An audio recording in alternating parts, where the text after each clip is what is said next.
welcome back to my channel. Nagbabalik na naman po ang inyong lingkod, Esha Play. So for today's video, gagawa tayo ng artisan bread. Ayan. So gagawa tayo ng sourdough bread. So mga ingredients na kailangan natin gamitin, water. So bali warm to guys kasi medyo malamig na dito sa amin. So para matulungan natin yung ating starter na umalsa. Tapos ito, flour. Bali yung gamit ko is bread flour.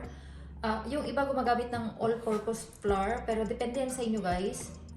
Tapos salt. So yung gamit ko ay Himalayan salt. Pwede naman kayong kumabit ng normal na salt. Bahala na kayo dyan guys. Kung ano yung trip ninyo. Tapos ang ating starter. Ayan. So ito nga pala si Anya. So ito yung inaalagaan ko ng mga 6 months na yata kasi nag-umpisa ako ng June last year. Ayan. So talagang pinapakain ko siya constantly. Ayan. So, kung gusto ninyong gawa natin ng video ang journey ko sa paggawa ng starter para makagawa kayo ng parang sarili ninyong yeast, ayan. Comment lang kayo. Ayan. Tapos, gagamit din tayo ng weighing scale. Ayan. Importante yan. Tsaka ng whisk at tsaka ng ito. At saka syempre yung ating bowl. So, ipapakita ko na lang po sa clips kung paano ko po siya gagawin. Ito yung ating weighing scale. Sabi ko sa inyo, kailangan nyo to guys. Yan. So, ayan. So, kailangan natin ng 360 grams ng tubig.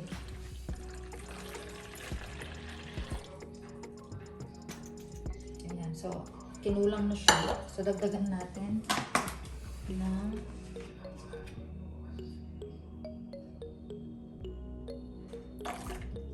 ayan, 360 grams.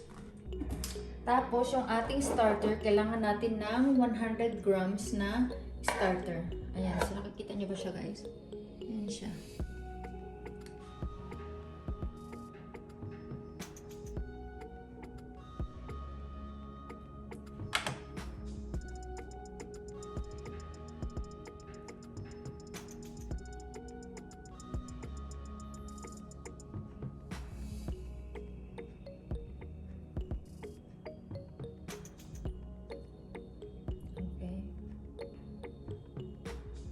Hey.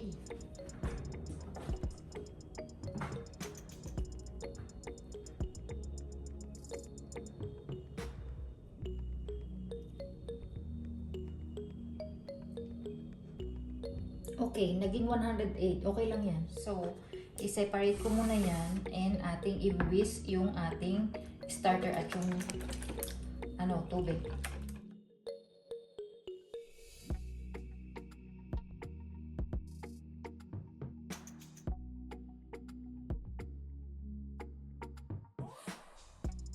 So, bali, tinutunaw ko lang yung ating starter dun sa tubig.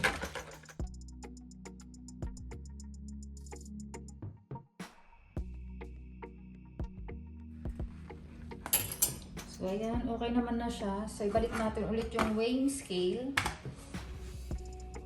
And then, ayan. Kailangan natin ng 520 na flour. Ayan.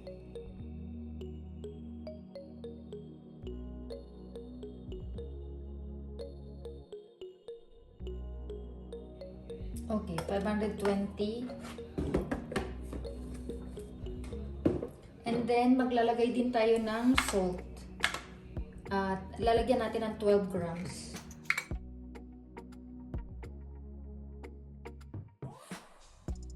Ayan, perfect. Ayan, kung wala naman kayong ganito, pwede naman ng kutsara. Depende na yun sa inyo. Ayan, so, i-mix na natin siya guys.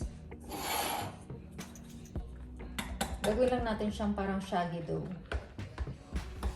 So ngayon, nag-uumpisa na yung ating bulk fermentation kasi pinagsabay-sabay na natin siya. So kailangan ko siyang i-take down kasi para alam ko kung gaano katagal yung kanyang bulk fermentation. So nagsimula tayo ng 7:58. Ayan.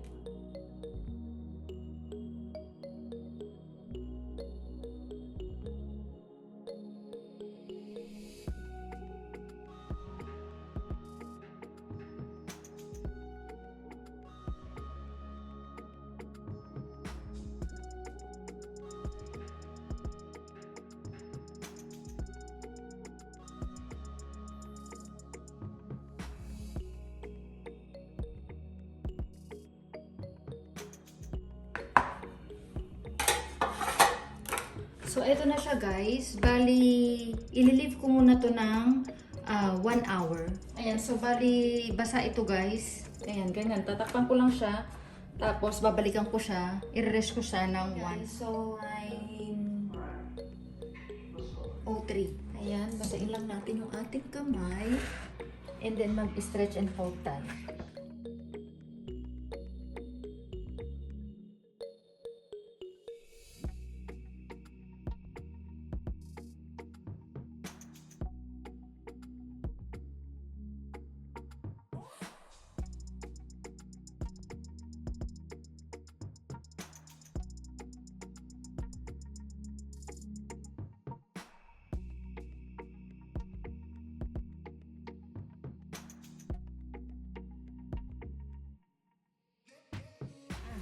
Maglalagay na rin ako ng 40 grams. Yung alikot nila, yung parang ganon. Para malalaman natin kung okay na yung ating bulk fermentation. Kuha lang ako dito ng mga 40 grams.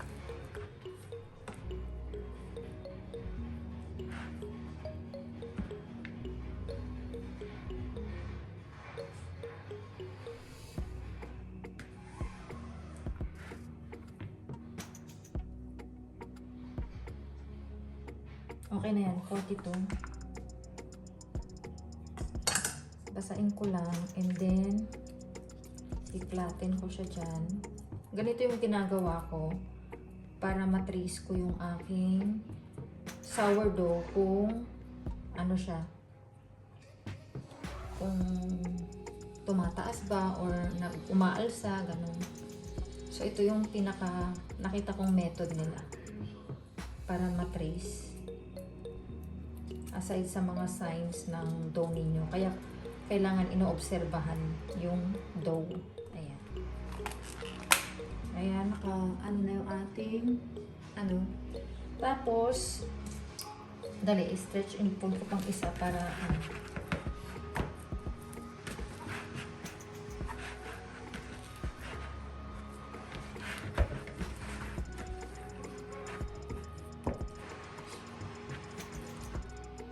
Tapos, ilalagay ko lang siya dyan sa and then, i-cover natin ulit, and then, i-rest natin ito ng 30 minutes. Ayan.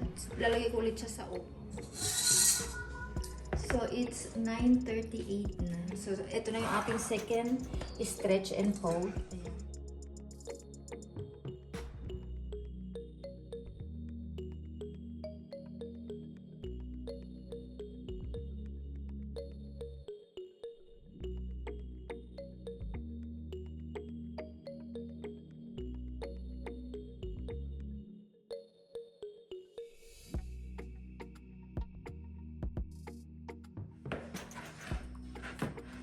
So, malagkit pa rin siya, pero makinis na siya ng konti. Second stretch and fold pa lang yan. So, ibalik ko ulit yung ating alikot dyan. So, another 30 minutes ulit, guys, na i-rest natin. Hi, guys. So, ito na yung ating pang third stretch and fold. So, 10, 11 na. Ayan. So, basain ko lang ulit yung aking kamay ngayon. Dalawa ang gagamitin ko. Ayan. So, as you can see, nagkakaroon na siya ng bubbles. Ayan. May bubbles na siya.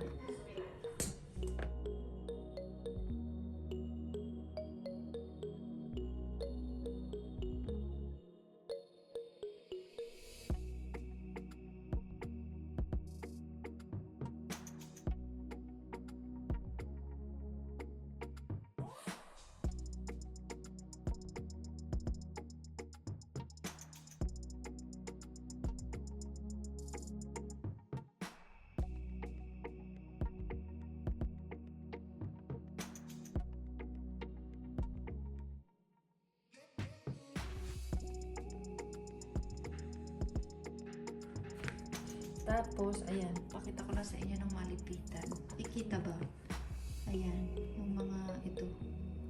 Yung mga bubbles niya. Ayan, nagkakaroon na siya. So, ibabalik ulit yan and then balikan ko kayo after 30 minutes yung ating last stretch and fold or yung coil fold. Ayan. So, balikan ko kayo after 30 minutes. Hi guys! So, 10:43 na ng gabi. Ito na yung ating last stretch and fold. Ayan. And hindi na siya dumidikit. So, ito, hindi pa rin siya umaalsa. Ayan. Pero, nakikita nyo ba yan? May mga bubbles na siya. Kasi nga, nung pinaghalo-halo na natin lahat kanina, around 7:58 exactly, nag-umpisa na yung kanyang bulk fermentation. So, ayan, stretch and fold na natin ulit.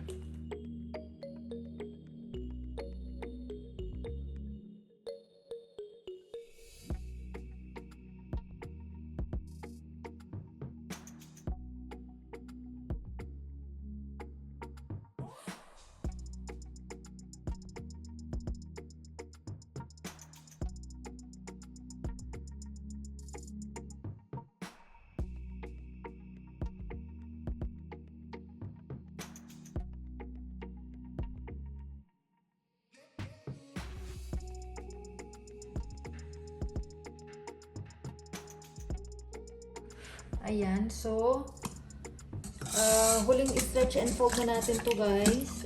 Ayan, so, mag-antay tayo hanggang mga 12 or 11:48. Tapos, pag ayan.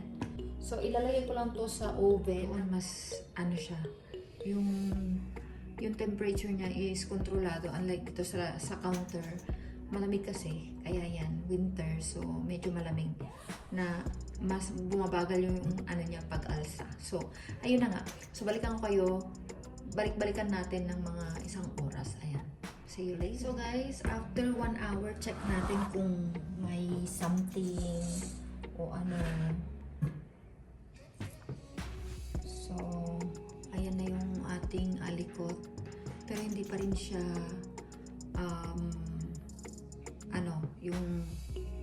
yung buong ito hindi pa nag-rise, pero meron nang umakyat ng konti. And jiggly, pero madikit pa siya. So, ito yung mga sign na tinitingnan ko kapag tinitingnan ko kung okay na siyang i-shape. Hindi pa siya ganun and madikit pa siya. So, pero nakita nyo naman may mga bubbles na siya dyan. At saka nakadoan siya, yung parang nakaumbok. Ayan, nakaumbok siya. Pero, ayan nga, dumidikit pa. So, mag-antay pa tayo ng mga 1 more hour. Check natin. So, bali, as of now, nakaka 4 hours na ako. So, mag-extend tayo ng 30 to 1 hour pa. And then, let's see kung pwede na siyang i-shape. So, balikan ko kayo ulit. Ayan, tapos, hi guys. So, it's 12:50 na. Ayan. So, check ko lang ulit kung kamusta na yung ating ibang tawag dito, itong sourdough natin. I would say nasa 50% naman na siya, pero hindi pa siya totally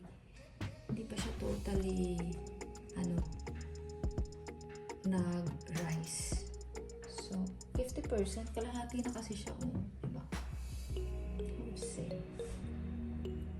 So may dikit pa rin, pero hindi na masyado. Dito hindi.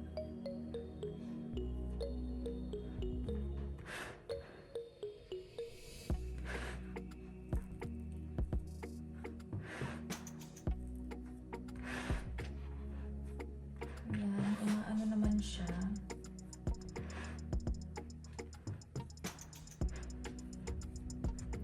i-shape ko na to guys kasi anong oras na, alauna na. Besides, ilalagay ko naman to sa fridge. Itutuloy natin yung fermentation niya sa fridge. So, ating ano dyan.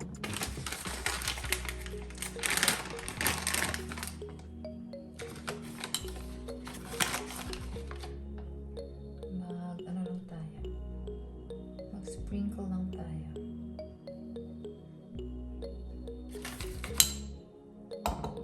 Okay na yan. Ano tayo ng konti dito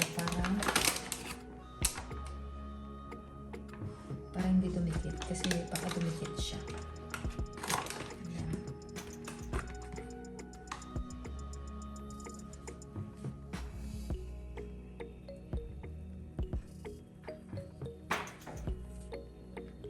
Ayan, umano naman siya. So, ito na yung pinaka-exciting part. Yung pag-pre-sheet.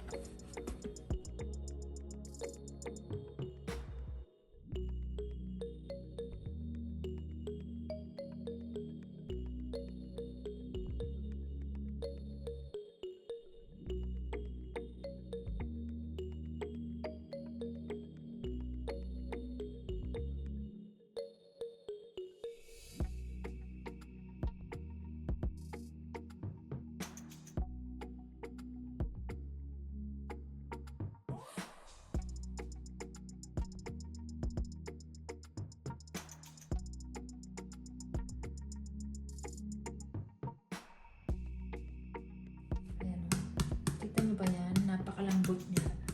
Ayan o. Nagba-bounce talaga siya. So, ayan, ilalagay na natin siya dito kasi yan.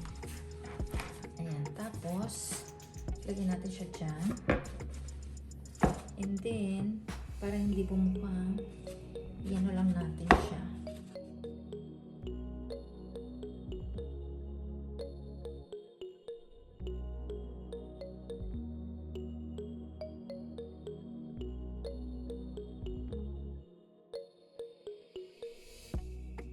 Okay na yan. So, ito na yung ating ginawang sourdough. So, medyo matagal lang yung kanyang pag-alsa kasi nga, hindi siya yung yung nabibili natin na yeast sa mga supermarket. Ito talaga yung yung starter. Talagang ginawa ko siya from the scratch. Ayan. Ay, nakalimutan.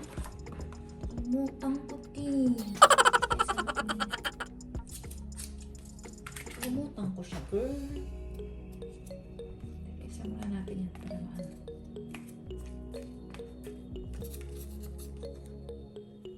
Pantakip siya. Kalimutan ko siya tuloy. Nakadada ko.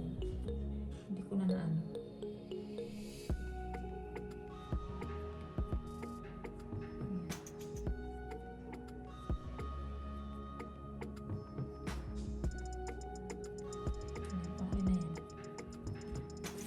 Shower cup. So, lalagay ko lang yan sa fridge. Hi guys! Good morning! Ayan. So, ito na yung ating sourdough nung Friday night. Ayan. So, actually, Saturday na yun kasi alauna ko na siya natapos na nilagay sa fridge. So, yun ay January 9. Ngayon ay January 11 na. So, ito na yung kanyang itsura. Ayan. So, pinalitan ko to. Nilagyan ko ng ano kasi basa. Ayan, nagbabasa siya para hindi dumikit dun sa ating shower cup. So, ayan na siya, guys. Ayan. And, as in, diba? Pa siya, nag-rise lalo. Ayan. So, ngayon, ito na yung aking,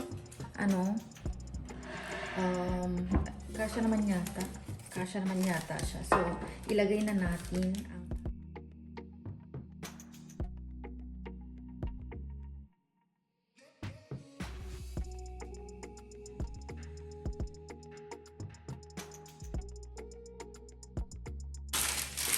diba? Kita nyo ba yan? Kita nyo ba siya? Huwag na lang sana mag-flatten.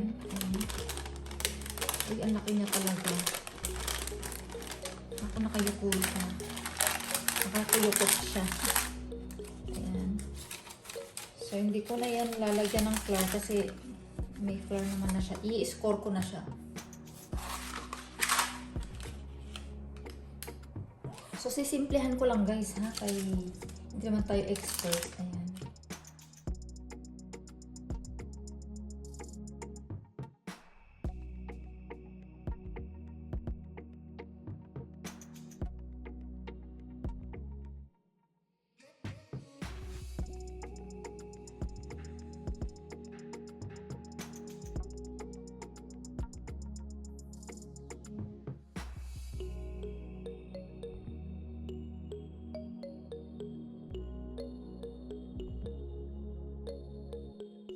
Closer look ng ating sourdough bread. Ayan. So,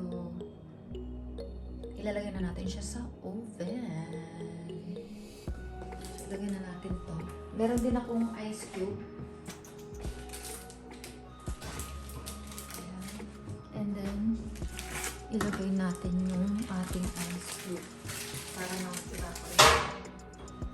Ayan. So, naka-timer yung aking nakalagay sa 30 minutes and then balikan ko kayo. So ayan na guys, tanggalin ko lang yung lid and iluluto pa rin natin siya.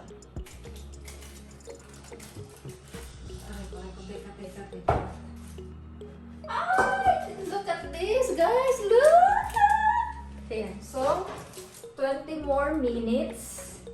Teka, baba natin kasi matutusta siya. Ayan, so 20 more minutes and then we're done. So guys, kalalabas pa lang ng oven. Hindi ko na tinapos yung kanyang yung kanyang time kasi parang feeling ko ayan, masyado na siyang natutusta. So tanggalin natin kasi kailangan ko siyang ayan o.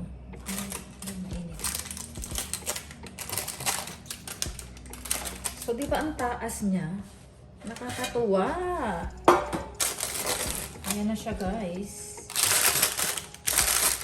So, tingnan natin yung kanyang time kung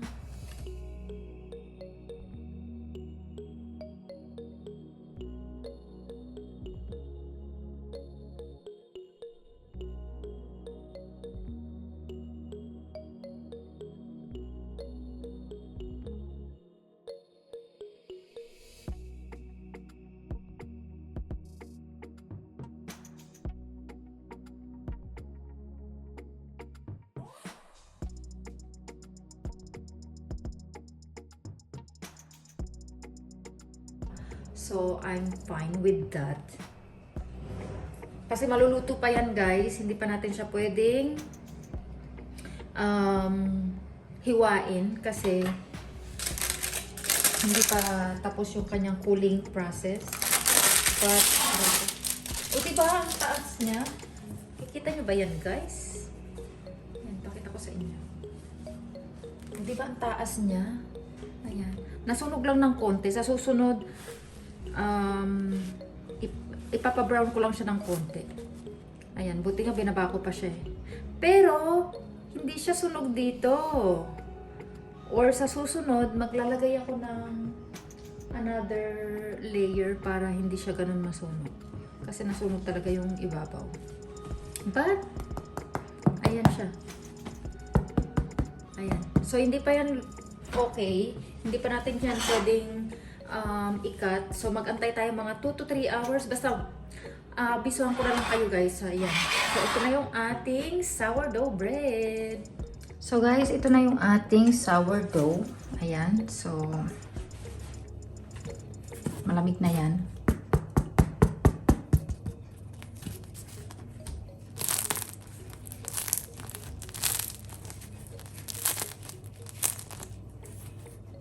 So, moment of truth.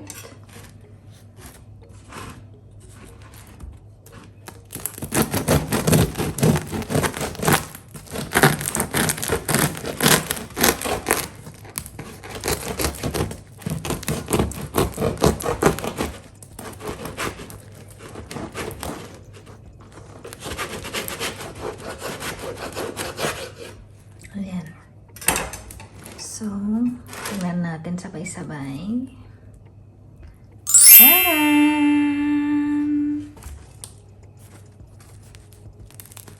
Ayan o.